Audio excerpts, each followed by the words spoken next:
Hello, it's Dr. Bettina here. A family have written in to nip in the bud, and they're concerned about giving their daughter a smartphone. And what they say is that the older sibling has one and is actually managing okay, but this younger child, a daughter, struggles a bit with relationships and is susceptible to social anxiety. So they are concerned and want to kind of set things up as well as they can, which I think is a really important thing. All parents today are bringing up kids in this world of kind of technology and social media. And so every parent needs to think about how to introduce the phone. And when you've got a more susceptible child who struggles with these things, I think it's important to really handle this with care. So there are a few things that are important. I mean, with all phones, when we're introducing them to young people, we need to prepare well and have like a proper conversation with them before handing them the phone. And it may even be more than one conversation. I would really take care to set this up really carefully. Thinking about limits and monitoring and those kind of things, it's really essential. Think of it a bit like you wouldn't let your child just go out on the road and out in the world on their own without you monitoring them. If you hand them a phone without any monitoring or guidance, it would be like doing the same thing. So it's really important to do this. So I would start with a conversation or a few conversation where you set the ground rules.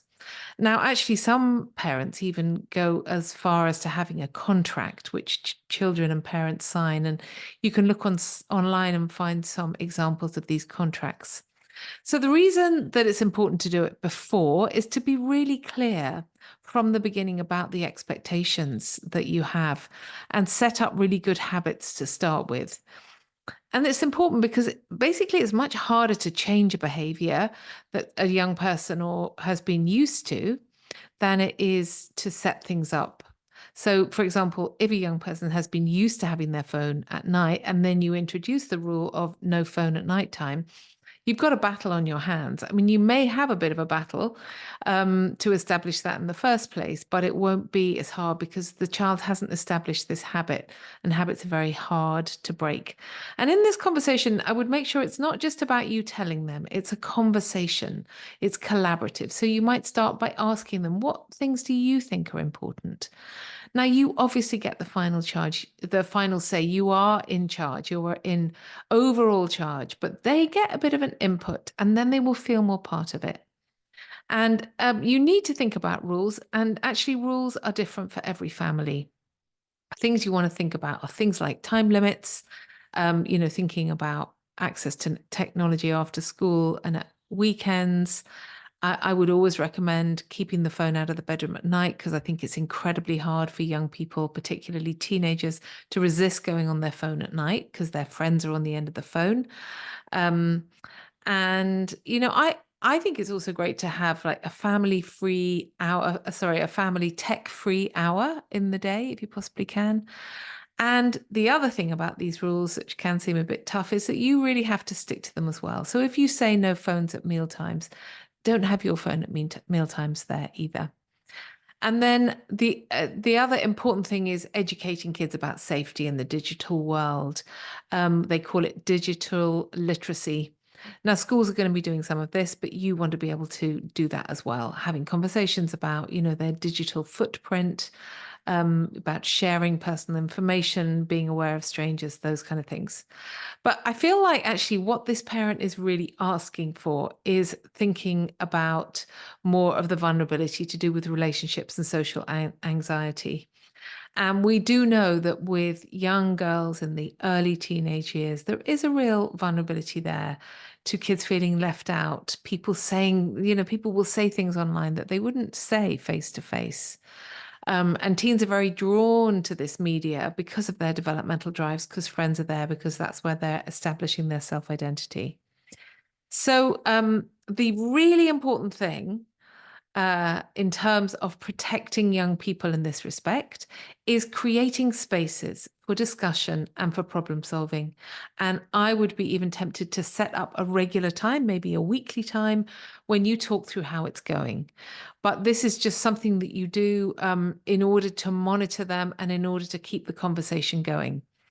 So certain things that you want to say in all conversations with young people is telling them that any size problem is okay. You can handle anything. They can bring anything to you. And then I would ask them what they would do in certain situations. So, what would they do if somebody approached them online and asked them to meet? What would they do if a friend said something really unkind to them? And what would they do if they did something they regretted? Maybe they posted something online that they weren't very proud of. And in doing that, you are setting them up for the possibility that these things may happen. And you're putting a plan in place in their brain for what would I do in that situation. So in that situation, they have somewhere to go rather than maybe being overwhelmed by anxiety or anger or fear or sadness or whatever. Now, they may say, I'll come to you, which is great. And, I think you always want to say as a parent, I want to hear about all of these experiences. I am not going to be cross with you if you've done something wrong. This is the place to bring it. But you also need to just be aware that it may not be you and be okay with the fact that it may not be you. If they say, do you know what, I think I'd go to the other parent, or I'd go to my older sister or an aunt or even a teacher at school, you say, great, as long as you're going to somebody. And the other thing, as part of these conversations, is to encourage self-reflection in their social media use. So things like asking them, what kind of situation might you reach for an app? Like sometimes do you reach for your Instagram in order to try to lift your mood if your mood is a bit low? And then by the same account, how do they feel after they've been on Instagram, on Facebook, on LinkedIn? And there definitely is some evidence, certainly with adults, that after going on some of these social media apps, your mood tends to drop. And this is because of this social comparison that goes on, which is obviously for teenage girls a huge thing. And so something we want to be aware of, we want to give them a forum for speaking about. And also, as part of that conversation, you want to normalize struggle around phone use. Now, in this day and age, we all need to have some guardrails and some kind of operating principles really around phone use. Everybody needs them. Adults need them, and teenagers need them too.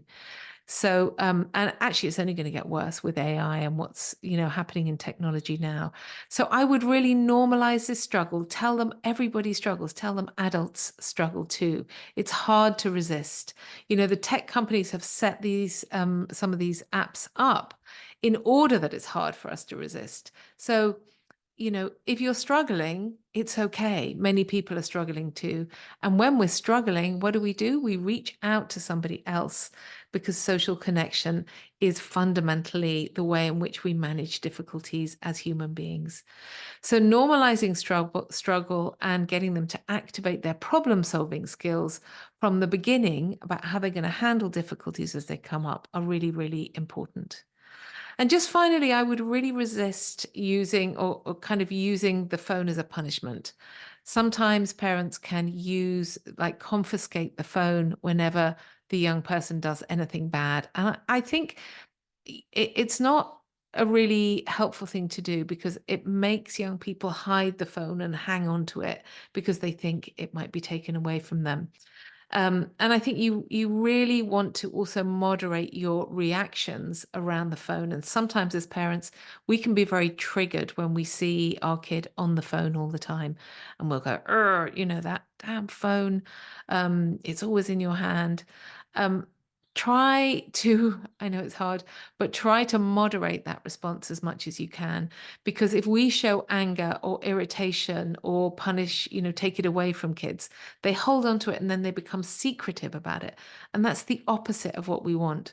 What we want is for them to be coming to us, to having conversations, saying, oh, this thing happened today and my friend was really mean to me. And then we can say, let's have a think about that. Maybe is this a good app for you at the moment? Is that a good WhatsApp group for you to be on?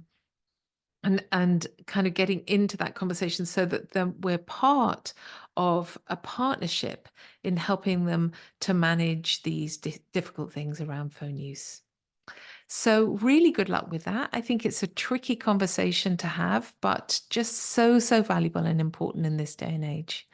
And thank you for listening. Please do send in any other questions you have to Nip in the Bud.